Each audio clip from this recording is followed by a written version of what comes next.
Welcome sa Jomal Movie Recap.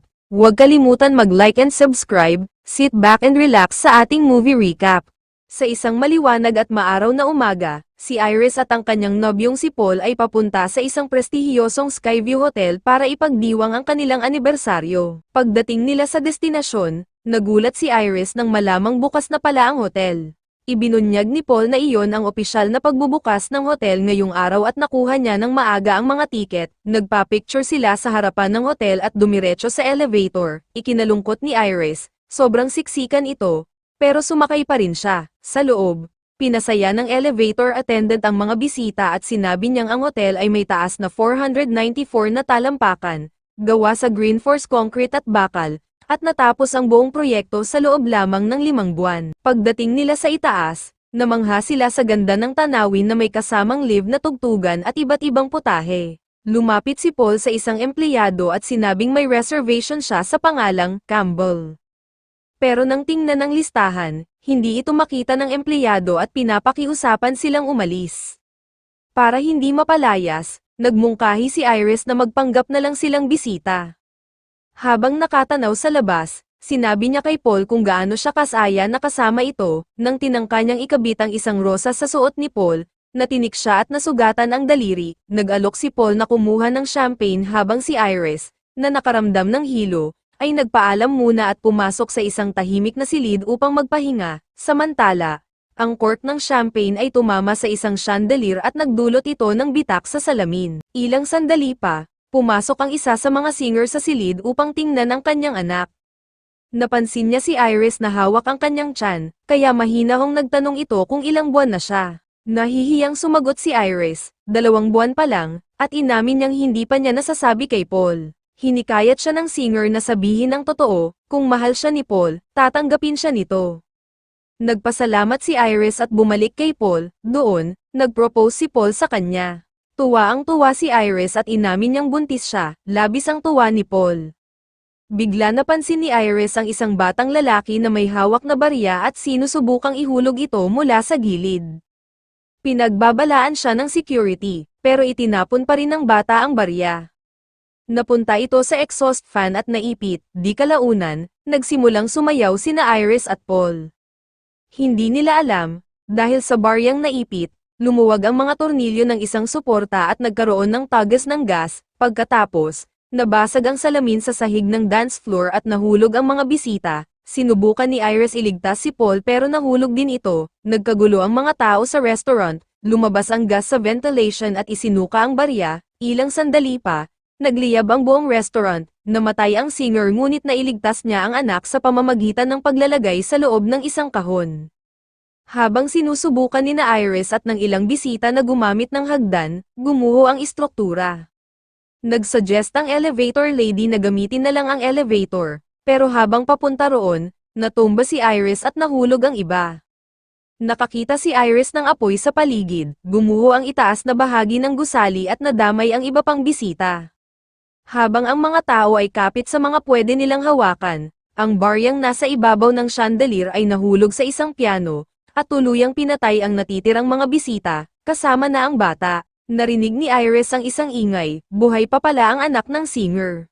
Nagmadali siyang iligtas ito, pero sa huli, namatay din silang dalawa. Pagkatapos, nagising ang isang babae na nagngangalang Stephanie habang sumisigaw sa gitna ng klase. Naiinis ang propesor at pinaiwan siya. Napag-alamang si Stephanie ay apo ni Iris, ang ikinagugulat niya, ay hindi niya kailanman nakilala ang kanyang lola. Pero ilang buwan na siyang binabangungot. Sinabi ng kanyang roommate na tanungin niya ang pamilya tungkol dito. Kinabukasan, bumisita si Steph sa kanilang bahay at sinalubong siya ng kanyang ama na si Marty. Agad siyang nagtanong tungkol sa kahon ng kanyang ina na may laman ng mga gamit, address book, at ilang numero ng telepono. Tinanong ni Marty kung bakit kailangan ni Stephanie ang kahon. Ipinaliwanag ni Stephanie na gusto niyang malaman ang higit pa tungkol sa kanyang lola na si Iris. Pagkatapos ay bumaba ang kapatid niyang si Charlie. Masaya siyang binati ni Steph, ngunit malamig ang pakikitungo nito sa kanya. Sinabi ni Charlie sa kanilang ama na pupunta siya sa bahay ng kanilang pinsan. Nag-alok si Steph na siya na ang maghatid sa kanya. Sa loob ng sasakyan, tinanong ni Steph si Charlie kung bakit ito malamig sa kanya. Ngunit ibinalik nito ang tanong, bakit daw siya nandoon gayong tuwing bakasyon lang naman siya umuwi. Sa buntong hininga, inamin ni Steph na palagi niyang napapanaginipan ang pagkahulog ng kanilang lola mula sa Skyview Hotel, dahil dito, bumabagsak ang kanyang mga grado at muntik na siyang mawalan ng scholarship, ngunit binaliwala lang ito ng kapatid niya at pabirong sinabi na nanaginip din daw siya na kinakain siya ng isang hotdog. Pagdating nila sa bahay ng pinsan, binati nila sina Eric at Bobby. Bumaba si Julia at binati si Steph ng mabilis. Pagkatapos ay dumiretso kay Charlie at tinanong kung sinagot na siya ng crush niyang si Jenny. Tumango si Charlie, nasaktan si Steph kaya napatawa na lang siya ng pilit at tinanong kung bakit hindi sinabi sa kanya ni Charlie ang tungkol kay Jenny. Dumaldal si Jenny kaya lumayo na lang si Steph at hinanap ang tiyahin niyang si Brenda. Tinanong niya kung nasaan ang tiyuhin niyang si Howard. Lumabas si Brenda para tawagin ito, maya-maya, pumasok si Howard at binati ang pamangkin. Muling dumiretso sa pakay si Steph at tinanong ang tungkol sa ina ni Howard, ang kanyang lola na si Iris. Biglang nagiba ang ekspresyon ng mukha ni na Brenda at Howard. Ikinwento ni Steph na paulit-ulit niyang napapanaginipan ang pagkahulog ng lola niya mula sa Skyview Hotel mahigit 50 taon na ang nakalipas. Kapwa sila kinabahan at halatang tensyonado, nang igiit ni Steph, sa wakas ay nagsalita si Howard. Ikinwento niya na matapos mamatay ang kanilang ama, tuluyang nagkaroon ng matinding pagkasira sa isip si Iris. Mula noon, naging obsesyon nito ang pag-iisip ng napakaraming paraan kung paano maaaring mamatay ang isang tao. Umabot sa puntong kailangang manghimasok ang gobyerno at kinuha silang magkapatid, si Howard at ang ina ni Steph na si Darlene, mula kay Iris. Ngunit hindi huminto si Iris, patuloy siyang nagpapadala ng nakakagimbal na mga obituary ng kung sino-sinong tao, at mga kakaibang sulat na kalaunan ay naging dahilan ng paglipat nila ng tirahan. Tinanong ni Steph kung nasa kanya pa ba ang mga sulat, pero sinabi lang ni Howard na kalimutan na raw ang baliw na babaeng iyon. Pagkaalis ni Howard, nakiusap si Steph kay Tia Brenda.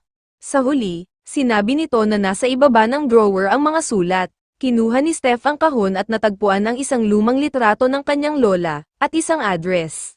Nagmamaneho si Steph sa isang liblib na bahagi ng gubat hanggang makarating siya sa isang luma at halos gumuho ng kubo sa likod ng isang malaki at matibay na gate. Sa may gate, ginamit ni Steph ang intercom at sinabi kay Iris na apo niya ito. Duda si Iris kaya't inutusan si Steph na ilagay ang kanyang cellphone at lahat ng matutulis na bagay sa isang kahon sa may pasukan bago pumasok sa bahay. Sumunod si Steph, at bumukas ang gate. Habang papalapit siya sa pinto, sinabi ni Iris na pumasok siya ng dahan-dahan. Gulat si Iris na totoong ang dumalaw si Steph, halatang nag-aalangan si Iris ngunit iniabot pa rin ang isang upuan para kay Steph. Tinanong niya kung kamusta na ang anak niyang si Darlene. Ngunit sagot ni Steph, iniwan siya ng kanyang ina noong siya'y 10 taong gulang pa lamang. Ibinunyag ni Steph ang totoong dahilan ng pagbisita, ang paulit-ulit na bangungot na nararanasan niya. Sinabi ni Iris na hindi ito basta panaginip kundi isang paunang babala, isang premonition. Matagal na umano niya itong napanaginipan bago pa naganap ang sakuna. Sinubukan niyang balaan ang lahat na mababasag ang salamin na sahig ng hotel. Dahil dito, marami ang kanyang nailigtas, at isinara kalaunan ng hotel para sa kaligtasan ng publiko. Ngunit dagdag pa niya, ayaw ng kamatayan na nalilinlang. Sa pagdaan ng panahon, isa-isang binalikan ng kamatayan ang mga taong dapat sanay namatay sa hotel. Nalilito si Steph, ipinaliwanag ni Iris na matagal na siyang nagtatago sa kamatayan. Pero 2 buwan lang ang nakalipas, na-diagnose siya ng cancer, eksaktong panahon din nang magsimula ang bangungot ni Steph. Iniisip ni Iris na maaaring naipasa sa apo niya ang kakayahang makakita ng premonition, isang biyaya o isang sumpa. Habang kinukuha niya ang kanyang libro sa mesa, aksidenteng natabig ni Iris ang magnifying glass na unti-unting sinunog ang lubid na nakatali sa paso ng halaman. Iniabot ni Iris ang kanyang libro kay Steph, isang koleksyon ng libo-libong kakaibang paraan kung paano maaaring mamatay ang isang tao.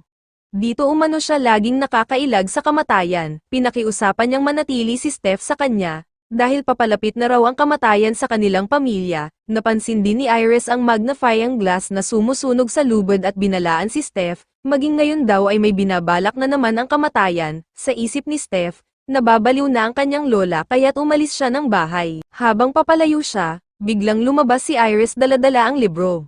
May kakaibang tinding sinabi niyang maghintay si Steph, gusto raw niyang patunayan na hindi siya baliw. Sa mga sandaling iyon, nalaglag ang isang wind vane mula sa bubong at bumagsak sa kanya, agad na ikinamatay ni Iris. Kinabukasan, nagtipon-tipon ang buong pamilya para sa libing ni Iris. Sinabi ni Steph sa kanyang ama at tiyuhin na bago mamatay si Iris, nagbabala ito na paparating ang kamatayan para sa pamilya. Biglang dumating si Darlene, at lalong sumama ang loob ni Steph. Umalis siya at sinundan siya ni Charlie. Sinabihang bigyan ng pagkakataon ang kanilang ina. Ngunit mariing tinanggihan ito ni Steph, iniwan daw sila ni Darlene noon, nagkaroon sila ng main-itang pagtatalo. Sinabi ni Charlie na simula nang umalis si Steph para sa kolehiyo, kinabukasan, nagpa-barbecue si Howard para sa buong pamilya, ngunit piniling manatili sa bahay si Steph, habang naghahanda si Bobby, nagtambak siya ng mga baso ngunit may nabasag, isa sa mga bubog ay napunta sa loob ng yelo. Maya-maya, dumating si Darlene sa salo-salo, habang hawak ng lahat ang kanilang mga inumin, nagbigay si Howard ng isang taos-pusong toast para sa pamilya. Samantala, binuksan ni Steph ang libro ng kanyang lola at may nakita siyang baryang nakasingit. Isa-isa niyang binuklat ang mga pahina na puno ng mga guhit at tala tungkol sa napakaraming kakaibang paraan ng pagkamatay. Napansin ni Howard na nag-iisa si Darlene kaya't nilapitan niya ito. Malungkot na sinabi ni Darlene na tila buo ang pamilya ni Howard, habang ang kanya ay wasak. Maingat siyang pinayuhan ni Howard, lahat daw ng tao ay karapat-dapat bigyan ng pangalawang pagkakataon, kabilang na siya. Inalok niya ito ng ekstrang susi ng bahay niya, pero tumanggi si Darlene. Aniya, mas mabuting wala siya sa buhay ng kanyang mga anak. Tinawagan ni Steph ang mga pinsan niya pero walang sumasagot. Samantala, tumayo si Howard para makisaya sa kanyang mga anak sa trampoline. Biglang sumigaw si Darlene na huminto ito, at mabilis na hinugot ang isang rake na nasa ilalim ng trampoline. Ilang sandali pa, dumating si Steph at inobserbahan ang paligid. Nang biglang masira ang trampoline, napalingon si Julia at natapon ang hawak niyang baso. Tumama sa lupa ang bubog mula sa basag na baso na kanina pa nasa loob ng yelo. Habang papalapit si Howard para batiin ang kanyang pamangkin, napaka niya ang bubog, biglang yumandar ang leaf blower machine at agad siyang napatay. Desididong wakasan ang sunod-sunod na kamatayan, bumalik si Steph sa mga libro ni Iris at natagpuan ang pangalang JB, isang taong nakaligtas sa kamatayan. Ipinaskil niya ang lahat ng ebidensyang nahanap sa pader. Tinipon niya ang pamilya sa sala at ipinaliwanag na nakakita siya ng daan-daang obituary sa notebook ni Iris. Ayon dito, ang mga taong iyon ay dapat namatay sa hotel pero nailigtas dahil sa premonition ni Iris ilang dekada na ang nakalipas. Ngunit kalaunan, namatay pa rin silang lahat, sa parehong pagkakasunod-sunod na nakita ni Iris. Dahil sa dami ng nakaligtas, umabot ng maraming taon bago sila lahat kinuha ng kamatayan. Si Iris ang huling namatay, pero sa totoo lang, may isa pang natira, isang batang lalaki na nakita niya sa kanyang panaginip. Hindi kumbinsido ang pamilya sa teorya ni Steph, pinaliwanag pa niya na dahil tumagal bago mamatay ang mga orihinal na biktima, nakabuo sila ng mga pamilyang hindi dapat umiral. Inihayag niyang hindi kasama sina Aunt Brenda at ang kanilang ama sa listahan dahil wala sila sa dugong linya ni Iris. Sinusunod ng kamatayan ng edad, kaya magsisimula ito sa linya ni Howard, siya ang pinakamatanda. Pagkatapos niya, susunod sina Eric, Julia, at Bobby. Susundan naman sila ni Darlene, pagkatapos si Steph, at sa huli si Charlie. Pero may pag-asa pa, dahil ayon sa notebook, may isang tinatawag na JB na may kilalang taong nakaligtas sa kamatayan. Umalis si Brenda ng luhaan, pinagalitan naman ni Marty si Steph. Naiinis din ang mga pinsan at sinabing ginagawa lang daw niyang conspiracy theory ang pagkamatay ng kanilang ama. Kinagabihan, nasa tattoo shop si Eric at nagpupurga ng dila ng isang kliyente. Pagkaalis ng customer, sinabihan siya ng boss na magsara na. Habang naglilinis siya ng upuan, natanggap niya ang mensahe ni Steph. Nalungkot siya nang makita ang larawan ng ama sa phone wallpaper, kaya nagpatugtog siya ng malungkot na kanta at itinato ang salitang dad sa pulso niya.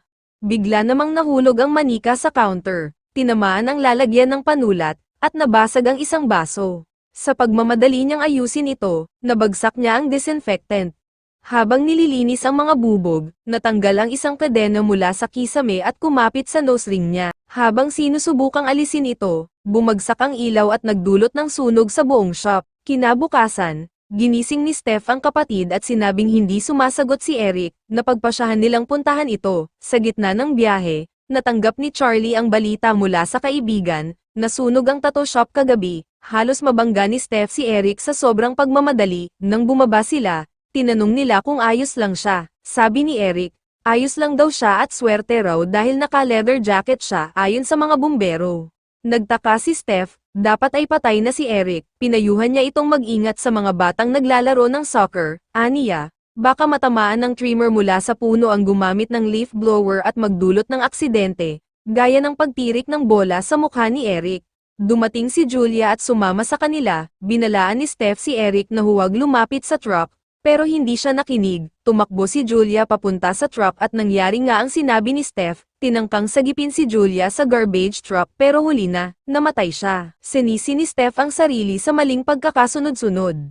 Inamin naman ni Brenda, umiiyak, na mali nga ito dahil nagkaroon siya ng relasyon sa isang lalaking nagngangalang Jerry. Galit na umalis si Eric, tinanong ni Bobby si Steph, kung siya na ang susunod tumango si Steph, sinabi naman ni Charlie sa grupo kung paano na-foresee ni Steph ang posibleng pagkamatay ni Eric at kung may makakaligtas sa kanila, si Steph yun, pumayag ang ina niya, ngunit hindi ito sinang-ayunan ni Marty, at sinabihan ng kanyang dating asawa na huwag makialam. Binanggit ni Bobby na sinabi ni Steph noon na si JB raw ay may kilalang taong nakaligtas sa kamatayan. Tumango si Steph, nabanggit naman ni Darlene na may kaibigan si Iris noon na si JB na nagtatrabaho sa Hope River Hospital. Nagdesisyon ng grupo na puntahan ito, dumating si Eric at sinabing mag-ingat si Bobby. Aniya, kahit hindi sila magkadugo, kapatid pa rin niya ito. Sumama siya sa biyahe, habang nasa daan, napansin ni Steph ang mga lumang litrato nila ni Charlie.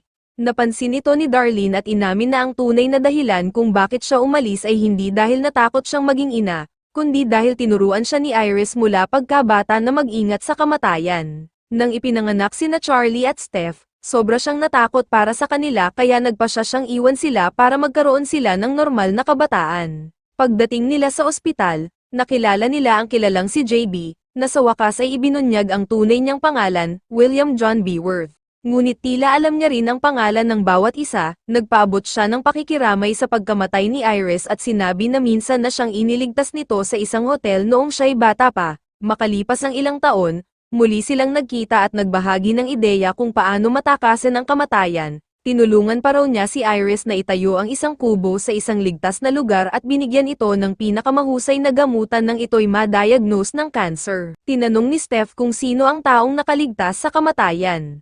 Sagot ni JB, may dalawang paraan, una, sa pamamagitan ng pagpatay ng iba upang malipat sa iyo ang natitira nilang buhay, o pangalawa, sa pamamagitan ng kamatayan mismo. Idinagdag pa niya na noon, may babaeng nagngangalang Kimberly na nasa listahan ng kamatayan. Namatay ito ngunit naibalik ng isang doktor sa buhay, isang bagay na sumira sa siklo ng kamatayan. Nagbabala si JB na kapag ginulo mo ang plano ng kamatayan, may kapalit itong masama. Kaya kahit si Iris o siya, hindi niya sinubukan ang mga paraang ito.